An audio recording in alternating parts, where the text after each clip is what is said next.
All right, let's talk about a Hollywood story that's, well, it's not what you think. We're not talking about some scandalous breakup or a big fairy tale wedding. Nope.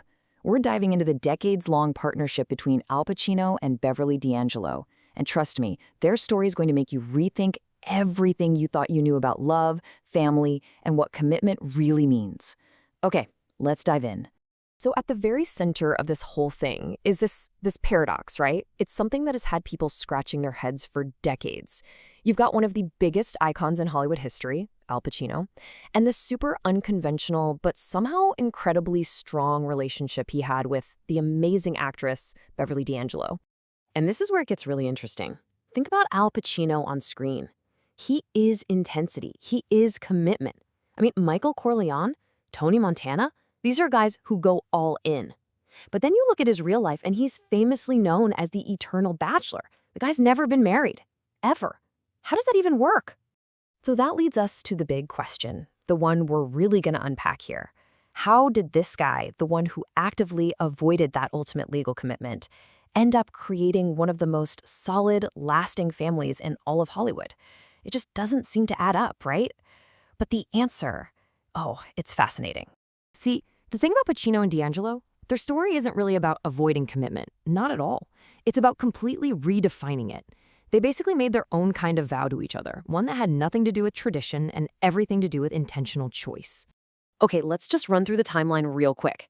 They meet in 1997 on a flight of all places, and bam, instant connection. Fast forward to 2001, they welcome their twins, Anton and Olivia. And then, just 2 years after that, in 2003, the headlines are everywhere. They've officially split up. Now, for pretty much any other couple, that would be it. Story over. But for them, that was just setting the stage for the real story. And you have to understand the pressure they were under. I mean, come on. They have kids together. The world was screaming at them to make it official. Get married, do the conventional thing. But they didn't. They actively chose not to. It was a deliberate decision. They wanted their commitment to be about choosing each other every single day, not because some contracts that they had to. And that brings us to the real turning point here. That so-called split back in 2003, it wasn't an ending, not even close. It was a transformation. It was the moment they threw out the old rulebook and decided to define family on their own terms. So yeah, the tabloids have a field day. To everyone on the outside, it just looked like another Hollywood relationship biting the dust. It seemed like the story was over. But nope, it was actually a new beginning. In fact, it was the start of a chapter that was stronger, deeper, and way more meaningful than their romantic relationship ever was. And this is the answer to that big question we asked earlier. They shifted from being romantic partners to something different, a partnership of the soul, if you will. The actual human connection between them became the priority, way more important than any legal document could ever be. Pacino actually said it best himself. He said marriage is a state of mind, not a contract. And that just nails their whole philosophy. For them, the real deal, the true commitment, wasn't about a piece of paper. It was about a deep, shared understanding between two people. And if you look at it this way, it makes so much sense. The traditional model, the legal contract, it's based on paper, on obligation. And when that contract breaks, the family often shatters. But their model, this human bond, was built on something totally different, a daily choice.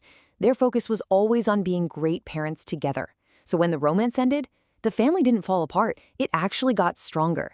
Wild, right? There's a term for this now. We call it conscious co-parenting. But here's the thing. They were doing this way before it was a trendy hashtag on social media. They were the originals.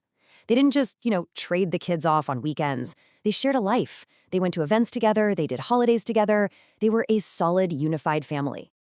So what's the big takeaway from all this? What's their legacy? It's a story that completely blows up the whole happily ever after myth. It gives us a totally new way to think about what a successful lifelong partnership can actually look like. So let's break down their blueprint. First, they proved that the end of the romance does not have to be the end of the family. So important. They also showed us that labels like husband or ex, sometimes they just don't fit. They're too small for a bond that deep.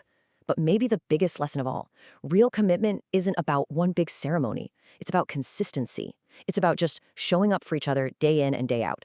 And get this, more than 20 years after they broke up, they are still each other's absolute closest friend and confidant. And that kind of leaves us with one last thing to think about, doesn't it? Their story really makes you wonder, what if we've been looking at love all wrong this whole time? What if true love, the real, lasting kind, isn't a ceremony? What if it's not a single vow you make one time, but instead it's the millions of tiny choices you make every single day to be there for that person, no matter what?